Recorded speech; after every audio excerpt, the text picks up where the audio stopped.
The following is a special presentation of Channel 4 News. Tonight, the Channel 4 I-Team investigates crime in punishment. How could this happen? Reporting live once again from the federal penitentiary. What we exposed happening in Tennessee prisons. You see the stripes, you know where the we at. Prompted criminal investigations. I have a lot to lose to do something like this. You take a risk like I do. Don't be on CNN in the morning, man. And has lawmakers asking serious questions. Somebody's head needs rolled up. Somebody needs to lose their job over this. I believe I'm smoking better than everybody. A state agency under fire. State prison officials are hiding information from the public. I think we have our prison system under control. And former top officials saying they had to come forward with what they know. Do you think we, as the general public, are being told the truth about what's happening in the prisons in this state? Absolutely not. Good evening. It is a system designed to punish the worst offenders in the state.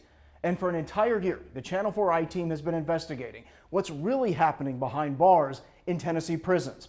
And what we uncovered led to disciplinary actions on more than 70 inmates, a TBI investigation, a hearing before lawmakers, and questions if a state agency is deleting records of violence inside Tennessee prisons. And it all started with a tip from a crime victim asking, how is it possible that convicted criminals are allowed to do this? Prison's rough, right? You're in a cell all day, the food isn't good, little to no communication with the outside, right? I believe I'm smoking better than everybody. Well, welcome to prison life in the social media age. Drugs, smokes, mounds of snacks, cash, getting tattoos, the freedom to make music, even set things on fire, using forbidden technology to show it all off on Facebook. This is the penitentiary, you hear me? Back there relaxing, you know what I'm talking about?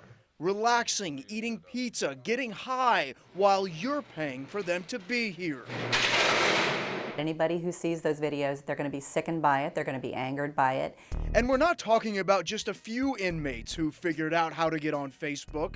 Not 10, not 20, not 50. A Channel 4 I-Team investigation found more than 100 inmates in Tennessee prisons with Facebook pages, their profile pictures taken inside their cells, pages the inmates are operating from behind bars to communicate with family, friends, fellow gang members, even with inmates in other prisons. I guarantee you that when the commissioner sees this, there's going to be a reckoning, and there should be. You know, these are murderers, rapists, and other convicted criminals, and they appear to be having a pretty good time in prison.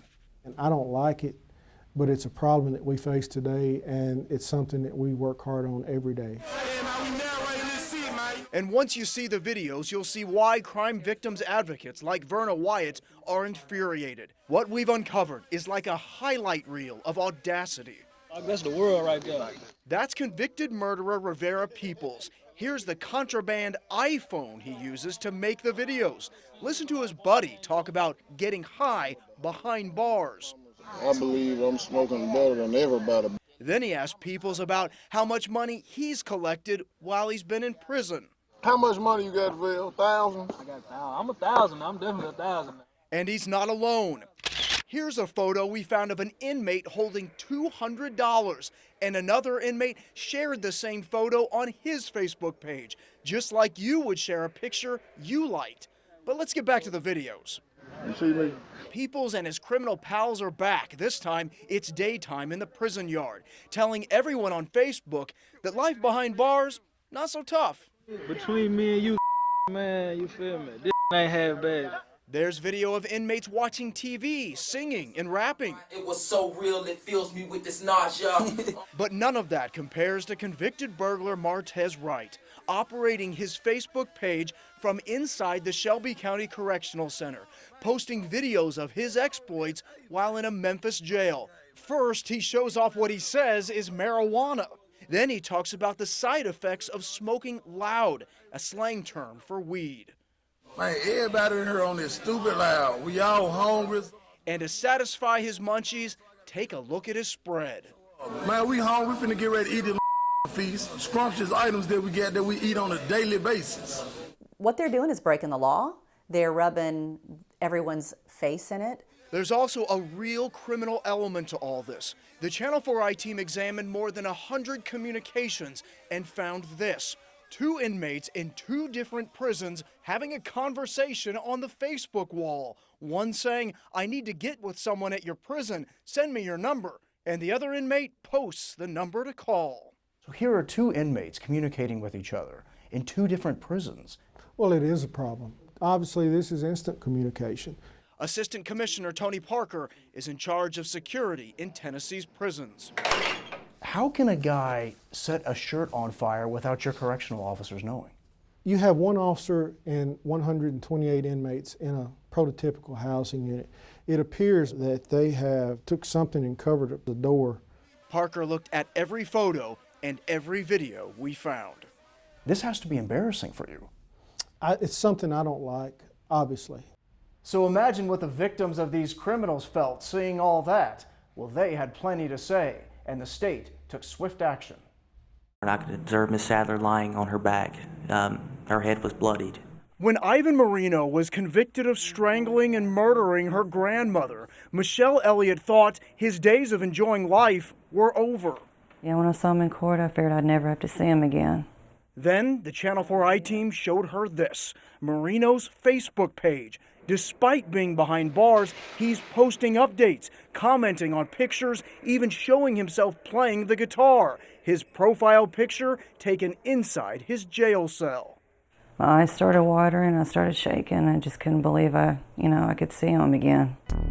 Convicted murderers, rapists, and other violent offenders enjoying all the perks of social media, including convicted murderer Brandon White, openly showing off 2 things you can never have in prison, his phone and his cash, $200. That's not punishment. That is not any kind of a punishment. It's just like being out on the outside. It's still freedom for them. White was convicted in the murder of Linda Wright's son. We can never communicate again, and he has access to being able to communicate with the outside world. And there was no hiding the fact they had phones. White and several other inmates posted their phone numbers. So we decided to call them, including White. Here's the number he posted. Is this Brandon? We tried to call him back, but no one answered. The rest of our calls either went to voicemails or the phones weren't in service. Menace to society has use of social media, and that's just wrong. These victims' families say when the criminals were sentenced, they never imagined them watching TV or burying themselves in junk food. Is this too extravagant for a guy to have who's behind bars? But it's obvious the inmate is trying to be flagrant in showing us all this property and all this commissary. Obviously, it's an issue. We asked the Tennessee Department of Correction how all of this can be happening while correctional officers are watching. It's not an issue of not enough correctional officers. It's an issue of a nationwide problem that we're facing with cell phones and the struggle to stay on top of it.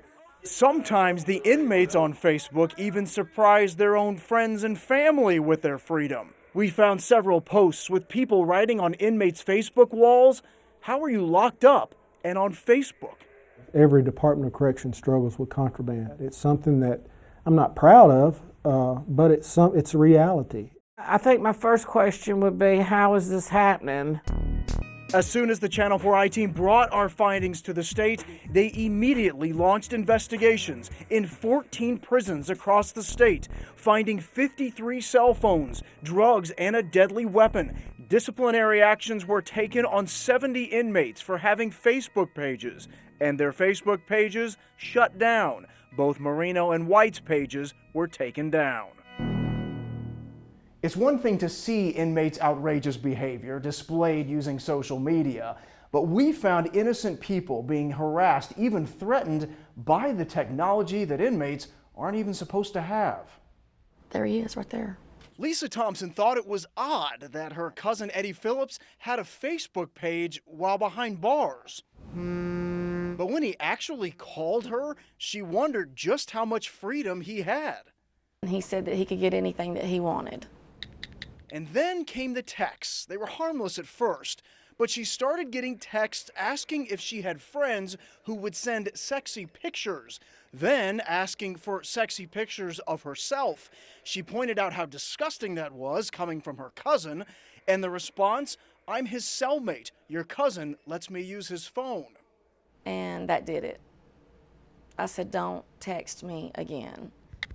But the texts kept coming. "I want to see you naked. I will send you one of me naked." It was terrible. I felt harassed.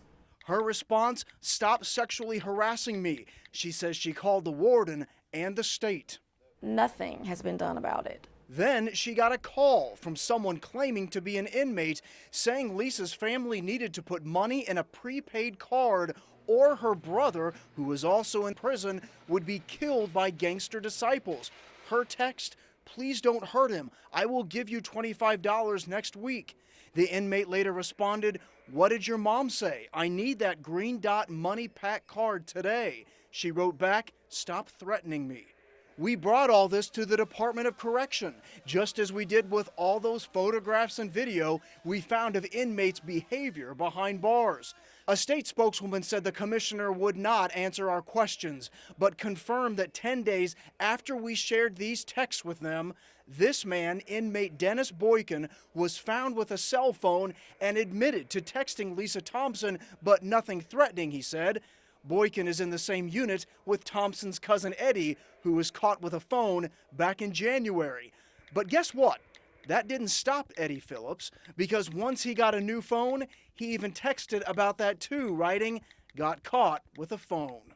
Do you think that the prisons are taking this seriously enough? No, I don't. He's gonna get me too, and I'm scared to death. And Norma Pendleton is joining others on the outside who say they're being harassed by inmates through cell phones. Pendleton is divorcing her husband and got an order of protection after he was charged and indicted with busting in her door, hitting her so hard that her front teeth, that she was once so proud of, were knocked loose. The assault charge sent him back to Riverbend Prison, where he was serving time for murder. And that will be the number there. So imagine her surprise when an unknown cell phone number showed up on her phone, and she says her husband was on the other line saying this. "Oh, how much, is it gonna take for you to drop these charges?" Pendleton wants the state to now reinstate the Oversight Committee for the Department of Correction, saying agency officials don't understand how innocent people are suffering from devices bringing so much fun and freedom to criminals. People are scared, but really, they ain't been in this predicament. You know what I'm saying? They ain't been beat up or hit or, teeth, loosened out of their mouth. I hope he stops calling. Yes, I don't like it. Listen to what happened to Sandra Forrest, who started getting these text photos from an unknown number. I text back, "Wrong number." And then he started sending pics from, it looked like a prison cell. The texter says his name is Anthony and sent pictures of a guy in a Tennessee prison uniform, pictures that show him rolling something in little bags. 2 days later, he called my phone, and that's when I labeled his number Prisoner of Tennessee, so I wouldn't answer it. And when we called that number... Hello? Yes, I was looking for Anthony. Then another guy came to the phone. Hello? Yes, is this Anthony? No, you got the wrong number. Are you guys calling from a prison? No, this ain't no prison number, no. And when we pointed out that this was the number that had texted and called Forrest, they hung up.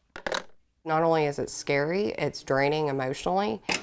Angie Smith knows all too well what it's like to get repeated phone calls from a prison. When she became the legal guardian of a little girl whose father is in a Tennessee prison, she at first encouraged him to call from the prison phone. We felt obligated to keep the lines of communication open. Then the calls started coming from cell phones, making demands to bring the girl to the prison for visitation. I didn't like the fact that he said he was friends with killers. So how many times did he call? 400. It was right at 400. She not only showed us the calls, but also the local sheriff and the prison. But what did they say? there was nothing they could do. I mean, you know, they're hard to ferret out. They move from cell to cell. Smith also wrote this letter to Commissioner Derek Schofield, writing, "With the seemingly endless harassment and no help from the system, we wondered what will happen if he is released." She says she never heard back from the state. A spokeswoman for the Department of Correction says there's no record of the commissioner receiving Smith's letter. The spokeswoman also pointed out cell phones are a problem, not just in Tennessee, but across the country. We deploy a number of tools to interdict, detect, and confiscate cell phones and other contraband. For Smith, when the inmate got out on parole, she says they took action. And I'm not going to lie, when he got out, we've taken some security measures around here. Coming up, you've seen what inmates can do with this contraband, but how they get it has many state employees in a lot of trouble. And what the Channel 4 I-Team uncovered that led to a TBI investigation and a criminal charge. We both have a lot to lose. That's next.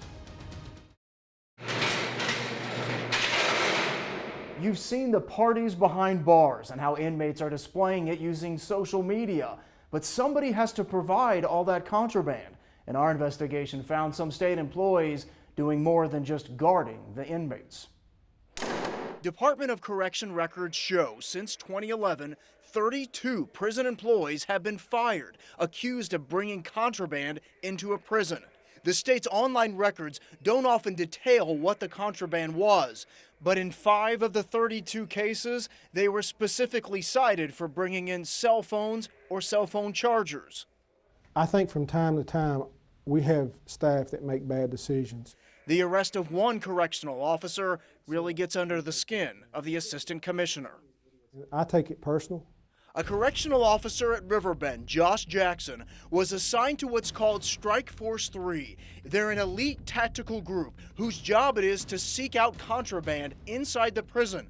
Jackson's termination letter shows on March 1st, after a random search on vehicles in Riverbend's parking lot, an empty phone container and marijuana wrapped in tape were found in his car. The letter reads, in discussions with an internal investigator, Jackson admitted to having met a female family member of an inmate at Riverbend and received a package of pills from her.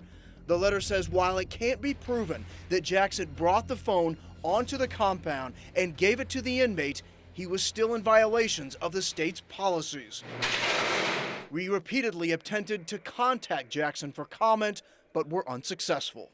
After Correctional Officer Kenyatta Fox was fired after admitting she had sex with an inmate, the Channel 4 I-Team looked to see how friendly she was with other inmates.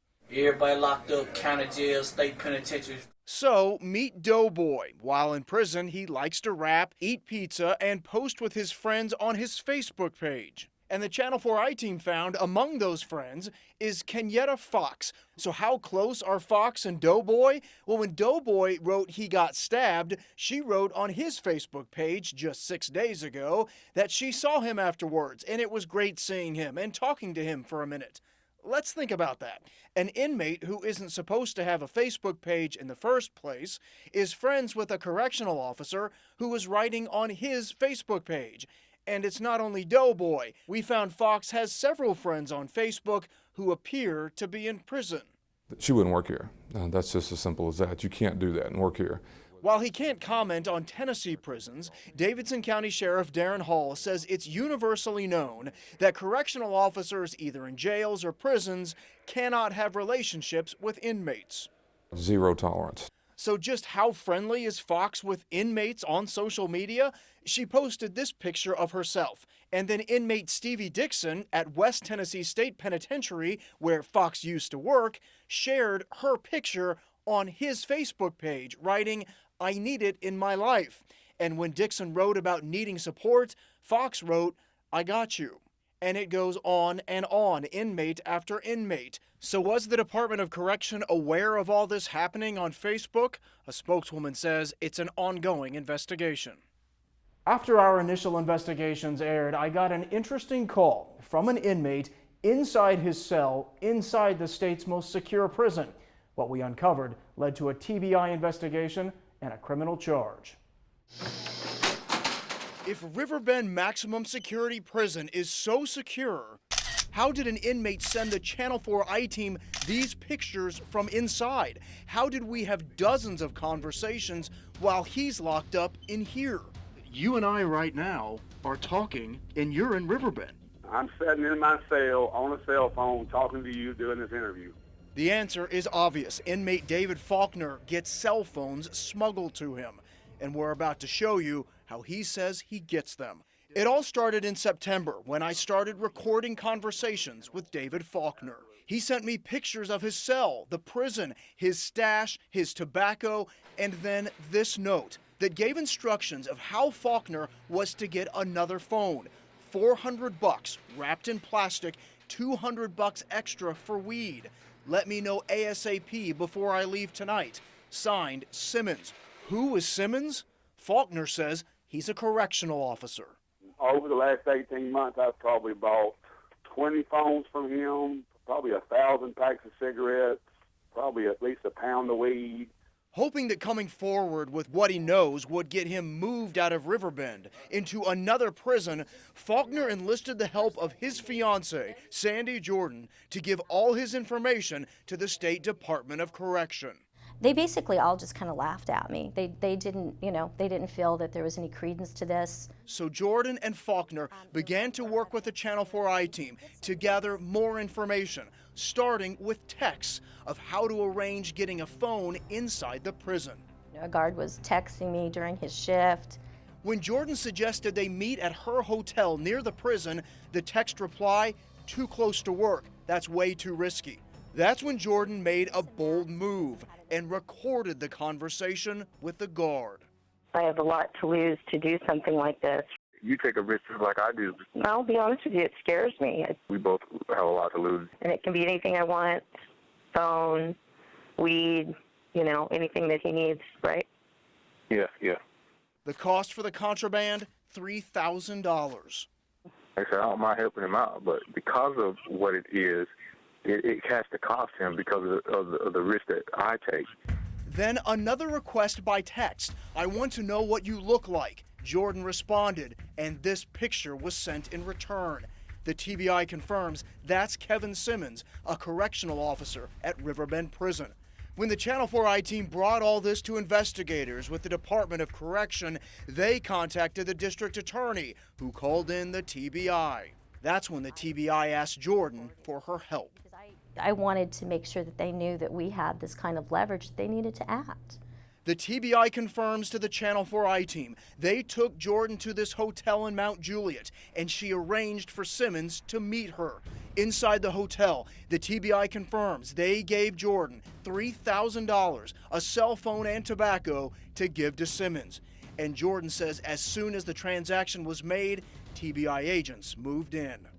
They came into the room as soon as he had the money, placed a gun straight to his head, which was quite shocking to me. Afterwards, Simmons was fired by the Department of Correction. After repeatedly trying to reach Simmons at his last known address, I tracked him down by phone. Simmons denies writing this note and says he didn't intend to deliver the phone to David Faulkner. For now, that's all he will say. Jordan says the TBI has their work cut out for them.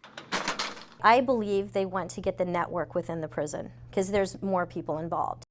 After our investigation, Simmons was charged with a felony, official misconduct, and at his first court appearance, we had some questions for him.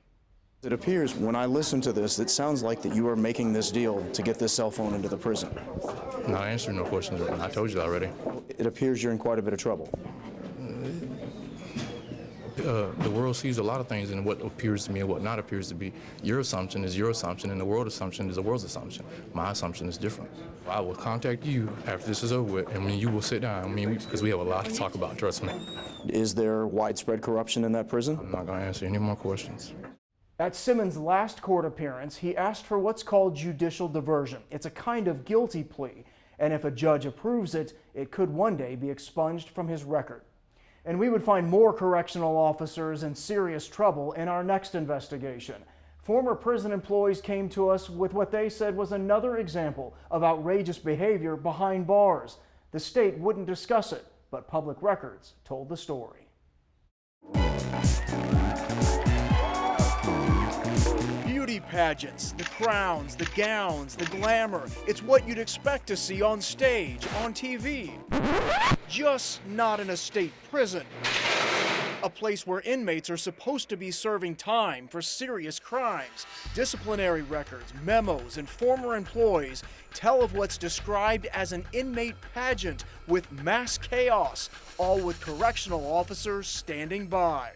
It's flabbergasting that, this is just totally unacceptable. Former correctional counselor Angela Bess says what's even more troubling is that she says she alerted her superiors at Bledsoe County Correctional Complex about it, and it happened anyway. The lack of concern about that beauty contest. In fact, internal records show the unit supervisor not only knew it was happening, but did nothing to stop it. That unit supervisor and 3 correctional officers, 1 man and 2 women, were suspended for 10 days without pay. This is not a reality TV show. You are in prison. And like reality shows, the pageant was caught on video, but the state refuses to release it, saying they won't for security reasons. They don't want you to see. From everyone that I talked to that saw the video, they just walked out shaking their head like this. It was that bad. The state also won't comment on the incident, saying it's under investigation or give any details about what happened. But once the Channel 4i team obtained the names of the suspended employees, the state had to release their disciplinary records. And those records and this letter from the inmate crowned the Queen of BCCX tell the story. January 31st, several female inmates participated in an unapproved 1-hour inmate pageant. Inmates from another section of the prison were allowed to come in and watch. Quote, there was mass chaos, numerous occurrences of uproar, cheering, and applause from other inmates. That numerous security violations were noted, all with correctional officers, quote, observing, not taking any action to stop it, and failing to report it to shift commanders. So what actually happened in that pageant? Bess spoke with inmates involved in the pageant before the incident and with staff afterwards. A second source confirmed the details, and the Channel 4i team tracked down the inmate who was crowned queen, and she wrote us this letter also confirming details. There was a catwalk set up by the tables. The inmates, the first runner-ups, had to twerk to determine who was the first runner-up. Just in case you've forgotten, we'll let Miley Cyrus remind you what twerking is. Who was going to judge? The staff. The correctional officers? Yes. The Queen says when the inmates came up with the idea of a pageant, they got it all approved by the officer in charge, including the fact there were roses, a sash, and yes, a crown. Bess, who as a counselor was teaching a class to women to develop better social skills to prepare them for the outside world, says the pageant was a major step backwards. This is in no way reinforcing what they're supposed to be learning. Bess, another source, and the Queen all say an inmate was injured in the process. The Queen writing, quote, a lady ended up falling out of a chair and knocked herself out. We asked the state about that. A spokeswoman emailed back in quotes, no one was injured. But take a look at this internal document from one of the disciplinary hearings. Warden says one of the inmates was injured when attempting to climb over some chairs, and that medical had to be called in to treat one of the injured inmates. It's inappropriate. Bess quit her job after the pageant, writing in an email to the Department of Corrections Central Office that this was not a bad girls club, but a prison. Bess also finds it strange that on the day the Channel 4i team first requested details of the incident, this memo later went out at the prison that day, saying from that day forward, only female guards would be guarding female inmates. Because you sent the email to the department inquiring about it. Coming up, after seeing all this, lawmakers had had enough. How could this happen? The commissioner of the Department of Correction is brought before a legislative panel, and former wardens come forward with troubling claims. You're being given a sugar-coated version of what's taking place. That's next. And welcome back. Knowing that tax dollars pay for the housing and punishment of these inmates, lawmakers and a district attorney saw our investigations and demanded answers. I was really shocked by what I saw. State Senator Ken Yeager is talking about this and this and this. My biggest concern was what I saw on television, that we just a flagrant violation of law. Photographs, video, text messages, all uncovered by the Channel 4 I-Team, showing Tennessee inmates using social media to communicate with criminals in other prisons, partying and living it up while they're locked up. In one instance, I recall that they actually set a fire. I mean, aren't there people, why didn't you catch that? We don't say, that it didn't happen or it couldn't happen. Department of Correction Commissioner Derek Schofield and his top staff were called to the subcommittee to answer questions about what the Channel 4 I-Team's been uncovering. There was cell phones, drugs, money, unapproved, foods, and even some of them were apparently posted on Facebook from inside the prison. And I have a couple of questions. How could this happen? How could this happen? With the advance of cell phones, and that has become more of an issue as in the latter years, and those cell phones have access to internet. Schofield downplayed everything we've shown you. Some of that, depending on what footage you watch, wasn't at TDOC facilities.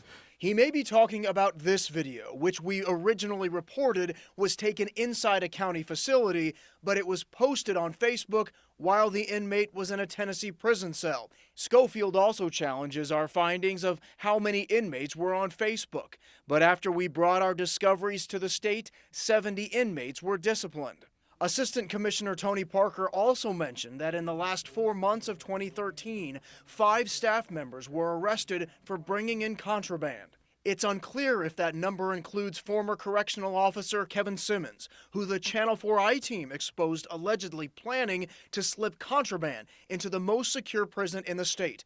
The Department of Correction first dismissed our findings and then later called in the TBI, who set up a sting to catch Simmons. He is now charged with felony official misconduct. We get punched in the eye for everything that we don't do just right. But imagine every day, that we supervise those 20,000+ offenders in those facilities where things go right. And it's not only this subcommittee concerned about what we've uncovered. Here's District Attorney Mike Donovan. It's disturbing, it's offensive. And State Representative Mike Turner. There's no excuse for that. And somebody's head needs to roll away. Somebody needs to lose their job over this. This is so bad. This is embarrassing. Both asked for meetings with Department of Corrections Commissioner Derek Schofield, and the commissioner wrote this letter to DA Donovan, writing he'd love to implement cell phone jamming technology, but the FCC won't allow it. Here's the most interesting part of the letter. While he says as a result of our investigation, 70 inmates were disciplined, the state has deactivated hundreds of Facebook accounts in the past 3 years, meaning this problem existed years before we discovered it and continues to this day. I want to know how this happens. How does this happen? I mean, there's no excuse. You're in one of the most controlled situations out there. And we had questions for Commissioner Schofield as well. In the beginning, he allowed his assistant commissioner to do an on-camera interview with us. But as we continued to air investigations, we found our requests for doing an interview were being denied. So we tracked him down, and we found that he still wasn't ready to talk. We want to utilize our resources. Commissioner Derek Schofield had no problem answering all kinds of questions from Governor Haslam about his budget. And we were there too, with questions of our own. We can't say, though, if that's the reason why the commissioner didn't appear to be too thrilled to be talking to the media after his budget hearing. I'm going to start by asking some questions about the cell phones. We've been doing a lot of stories about this. I understand. Can we talk about budget today? I got questions for you as well about the cell phones. So if he's want to ask about that, it's fine. We'll do a separate one for you. And we didn't mind to wait to do a separate interview. After all, he brought up something in his budget request about a salary survey for corrections officers. That was key. We'd heard repeatedly that the reason so many correctional officers have been busted carrying in cell phones is that they need to make extra money because their salaries are too low. Because that's something that has to happen in order to get more of the issues under control. You make an assumption that more of the issues under control. I think we have our prison system under control. What we do in the community is under control. Once the budget questions were over, we were ready for our interview. All right, Commissioner, we do an interview over here. But it appears we misunderstood. Today he's saying we're doing budget. On the other issue, we'll talk to you at another time. And there goes the commissioner right into the elevator. And the commissioner certainly wasn't willing to talk on camera about what you're about to see. Former wardens came to the Channel 4 I-team saying the Department of Correction was deleting records of assaults in order to improve statistics. But in some cases, before those records were deleted, the Channel 4 I-team obtained them. It's October 9th, 2012, and things at West Tennessee State Penitentiary are about to get violent. I was attacked from behind by about 3 inmates.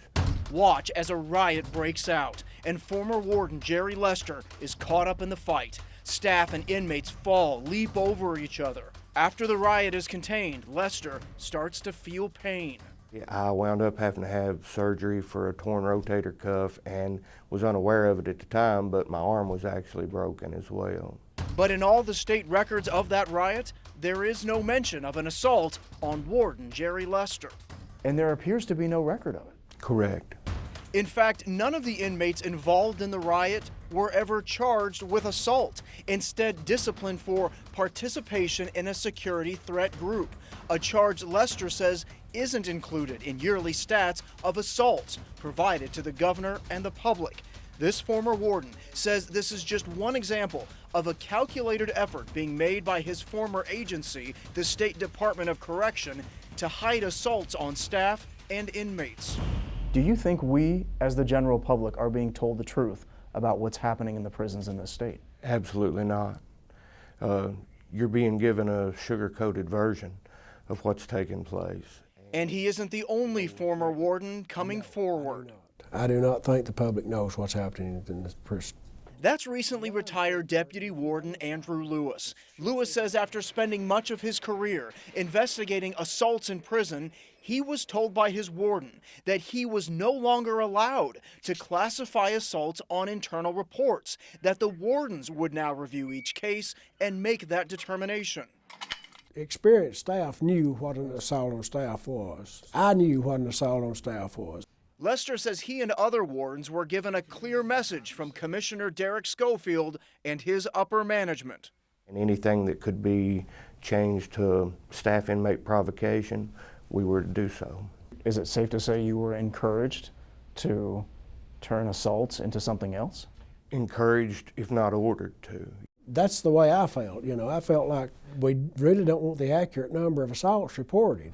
These former wardens say the reason is because of the rising number of assaults on offenders and staff. But after wardens started evaluating the cases in late 2012, the numbers dropped. Assaults on staff went from 779 in 2012 to 704 in 2013. Assaults on offenders down from 528 in 2012 to 433 in 2013.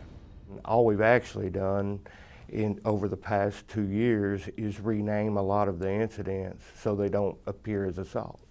Commissioner Derek Schofield refused to go on camera to answer our questions. He did send us a statement saying he directed the wardens to evaluate assault cases after a September 2012 audit from the Comptroller's Office that urged the state to clarify its policy on reporting incidents, that confusion on the policy could lead to inconsistent reports of incidents. But Lester says the effort instead has been to eliminate reports. Records have been purged, different types of incidents have been renamed.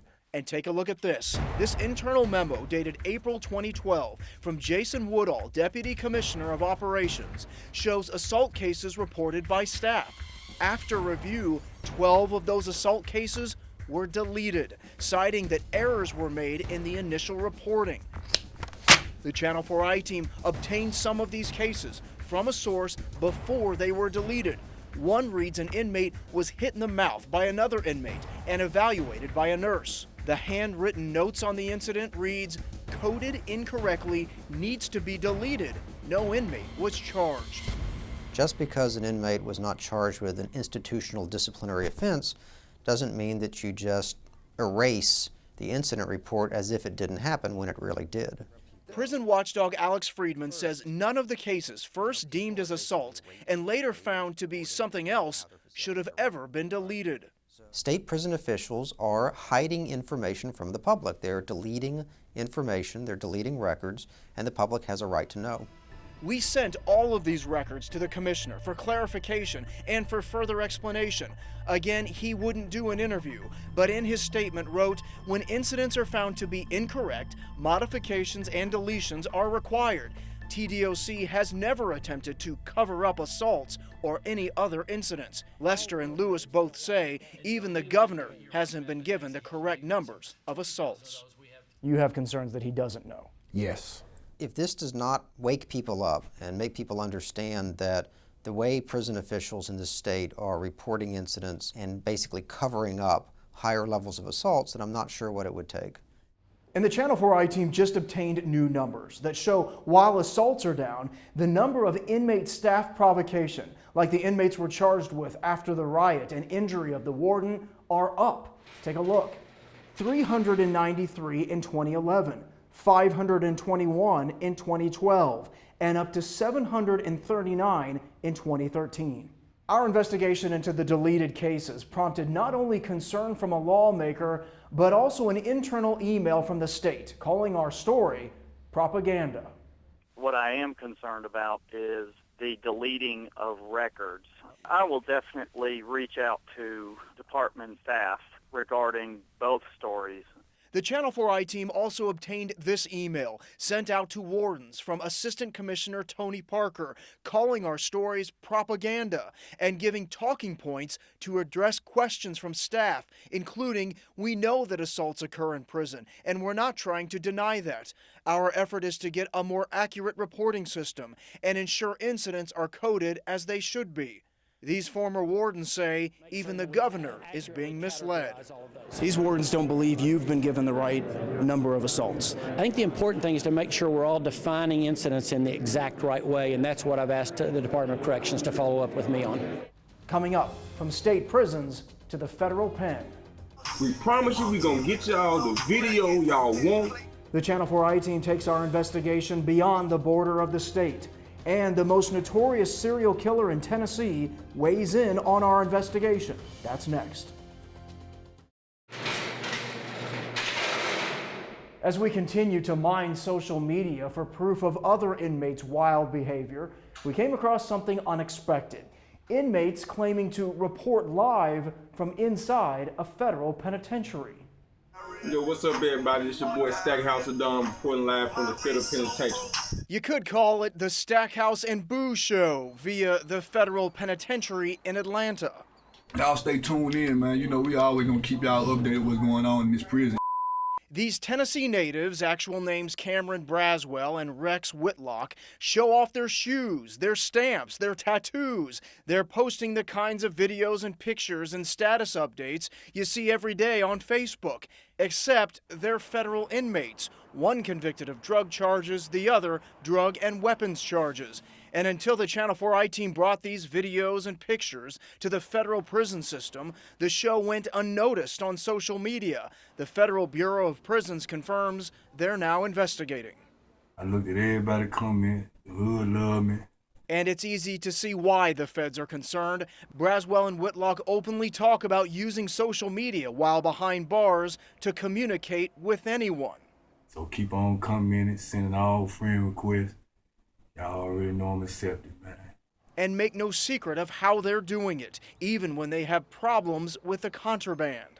We have some technical difficulties with the video. We don't know how to work these phones. All these buttons and apps. We promise you we're going to get y'all the video y'all want tomorrow.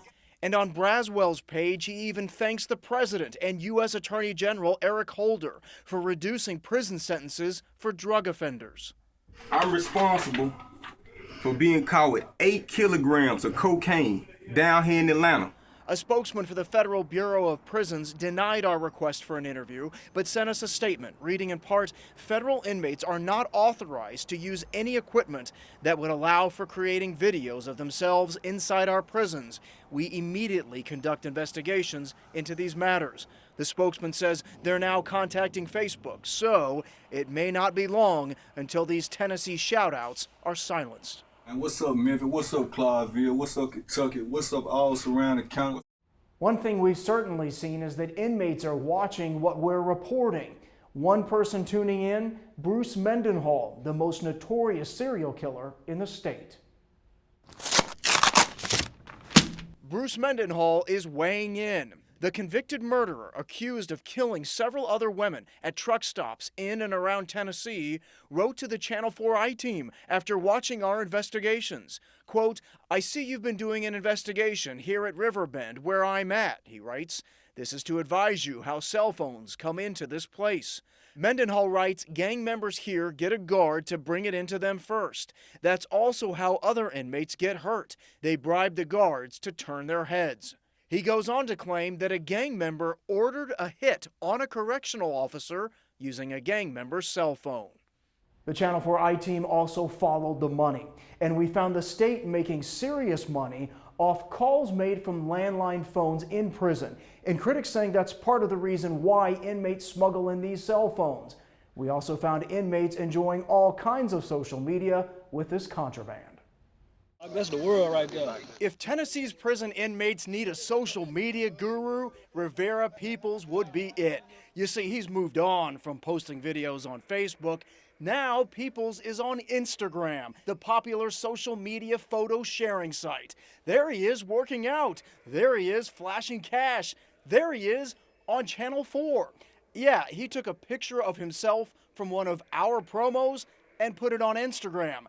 That means inmates continue to get on social media on their contraband cell phones, even after the state swept through 14 prisons and confiscated phones following our investigation.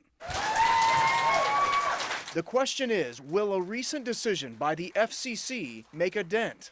Critics of prisons have long claimed because the landline phone calls made from prison are so expensive, inmates often have no choice but smuggle in cheaper cell phones. How expensive? Just to connect in Tennessee is $3.62. It's 62 cents for every minute. A 30-minute call can cost a prisoner, or more likely their families, $22. The FCC says that's outrageous. Too often, families are forced to choose between spending scarce money to stay in touch with their loved ones or cover life's basic necessities. And the State Department of Correction has cashed in on the costs, contracting out through a private phone company and earning more than $2 million in 2012 on the calls. Tennessee, like most states, has inflated phone rates because the state gets a commission kickback from the phone company. And if you'd like to see more on how we conducted our investigations, just go to WSMV.com. We've got a timeline created there that shows step by step how we gathered the recordings and data that launched the TBI investigation at Riverbend Prison. Thanks for watching this Channel 4 I-Team special report. We want to leave you with this. The inmate who launched our entire investigation, Ivan Marino, well, we told you his Facebook page was shut down after our first story aired. We recently found out he started a new Facebook page, and for almost a year now has kept posting pictures and communicating with the outside world. Tonight, nurses are coming forward with troubling stories of what they say is happening to women inside a state facility. They're not only talking, but providing documentation of what they say is taxpayer waste and a lack of patient care. Here's Chief Investigative Reporter Jeremy Finley. Well, these nurses are so concerned about what they say they've witnessed, they gave us internal state documents. And while the state says the care they're providing is good for these women, the nurses say they took this risk for you to see this. In photographs, Keena Spurgeon appeared to have everything: beautiful children, a loving family. But like so many in Middle Tennessee, drug charges landed her in the county jail. Yet for her children, the worst was yet to come. I started crying. And I told her, I said, yeah, your mama's really, really sick. In jail, Spurgeon was diagnosed with advanced cancer. She needed so much care, she was ultimately moved to the Tennessee Prison for Women. But what happened there has her family, nurses, even her doctor at Vanderbilt raising questions if her pleas for help were ignored. I couldn't live with it, that's why I left. I couldn't do it anymore. And it's not only Spurgeon. Because of their concern for the other female inmates, former and current nurses at the prison made copies of medical care grievances to expose what they say is substandard care from a company paid with millions of taxpayer dollars to provide health care in Tennessee prisons. No one wants to see their tax money wasted. They don't want to see their money wasted. In 2014 alone, the company Centurion was paid to treat inmates more than $70 million. Inmates like Keena Spurgeon. Even though her cancer wasn't curable, she wanted to fight because she was due to be released from prison next month on December 30th. That was her main thing. She wanted to come home and be with her kids. But then her family started getting letters from Spurgeon saying she was not being taken to her medical appointments at Vanderbilt. She kept calling me and telling me, that they hadn't took her to the doctor and she didn't know what was going to happen. Even Spurgeon's doctor at Vanderbilt, Dr. Vicki Keedy, wrote that Spurgeon was missing important appointments, that Keedy's nurse experienced difficulty communicating with the facility, that Spurgeon is in need of more frequent appointments, which have been historically difficult to orchestrate from the prison facility. The next month after her doctor wrote she needed more appointments, Spurgeon died. I can't sit here as a nurse and watch someone die and not do anything. Spurgeon's medical records show the state responded to her complaints, writing that some of your appointments have been reduced because of your health, and you are correct, you were scheduled for appointments. However, out of the control of medical, you did not make it to those appointments. It's unclear what either statement means. Do you think the state failed your daughter? Yes, I do. And these nurses believe other patients' health care are being neglected as well, and delivered the Channel 4 I-Team 12 grievances filed since last December of women complaining of their care inside the prison. 3 of the 12 complained to the state that they stopped receiving or getting refills on some of their medicine when Centurion won the contract. Another inmate wrote, "I fear retaliation of my medications being stopped." Others who have filed grievances had their medications stopped. Have you witnessed women not getting their medicine? That is true. Others write of waiting months for treatment for a fractured wrist and for a growth that ended up being cancerous. One said she is now deaf in one ear because of a lack of treatment. Were these women suffering? Absolutely. Absolutely. Spokeswomen for Centurion and the Department of Corrections say they can't discuss the complaints because of HIPAA guidelines, but the Centurion spokeswoman did email, "We take any allegation regarding treatment seriously, and we are working closely with the department to make sure there are no issues at the facility." A Department of Corrections spokeswoman emailed saying, "We have reviewed the information you provided and have determined the care was consistent with the department's standard practice." These nurses say what they've seen is anything but standard. That inmate is somebody's sister, daughter, mother, grandmother, wife. That person means the world to somebody. It hurts. It makes me angry. I don't know. Spurgeon's family says she did respond favorably when her treatment started and believes if she had been taken to all of her appointments, she would have lived long enough to leave prison. And it just blew my mind. A grieving family and a gang investigators say they are shocked over the latest discovery in a series of Channel 4 I-Team investigations. 2 convicted killers have been recording rap videos from behind the walls of a Tennessee penitentiary. Now, some of these songs reference violence. One of the videos appears to show drug use. And it's certainly some new evidence that the prison system continues to struggle when it comes to keeping contraband cell phones out of the hands of inmates. The I-Team's Kimberly Kurth now with the story. I've been in the pit. It's the very definition of gangsta rap. The recording studio, the Northwest Correctional Complex. And the video set, the inside of a prison cell. The subject matter, guns, gang loyalty, money, and drugs. I'm a drug addict. I'm a drug addict. I got drugs in my attic. I'm a drug addict. The Channel 4 I-Team uncovered at least 7 rap videos and at least 90 songs posted online on at least 4 different websites by a pair of convicted murderers, Lavino Horn and Laterpe Mosley. My initial reaction was, of course, a little bit of shock. While these would-be rap stars make cell phone videos in their cell, it was another kind of video that helped put these guys away 5 years ago. Memphis police hope surveillance video helps them catch a college student's killer. Prosecutors say this surveillance tape shows Horn, Mosley, and another man approaching University of Memphis student Daryl Hancock's car. Another piece of video shows Horn and Mosley running away. Minutes later, a police officer found 19-year-old Hancock dead outside a public library, hit by 7 bullets. I put a Tech 9 clip in my 9 Ruger. Bow. He just told me, you know, I just got news that your little brother got gunned down, and I just broke down.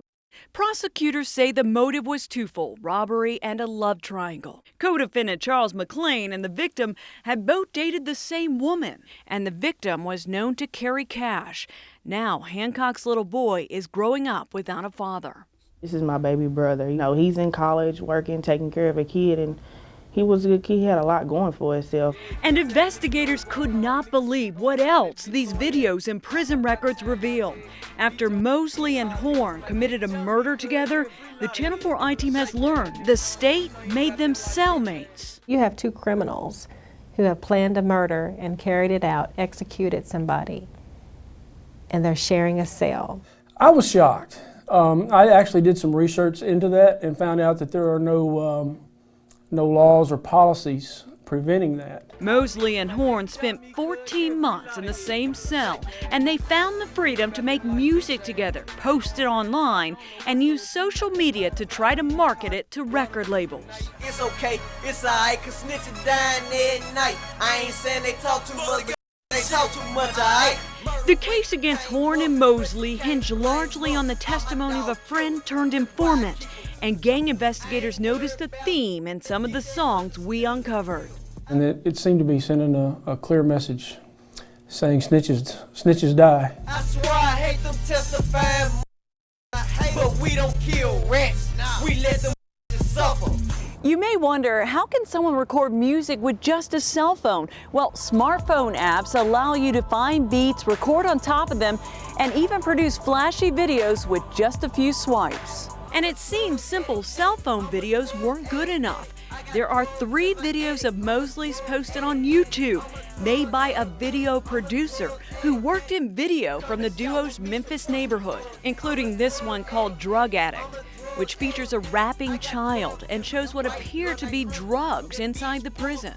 Seeing them like they in the club, hype, having fun, you know, like they still on the streets, just like they don't have a care in the world. State prison records show correctional officers have caught Mosley and Horn with contraband phones 3 times. And state records show Mosley's punishment for getting caught with a phone, first, a $5 fine. The second time, a $4 fine. When officers found a smartphone hidden in the duo's cell in September, Horn's Facebook page disappeared, and many of the duo's videos went with it. But Horn was back online with a new profile just a few weeks later.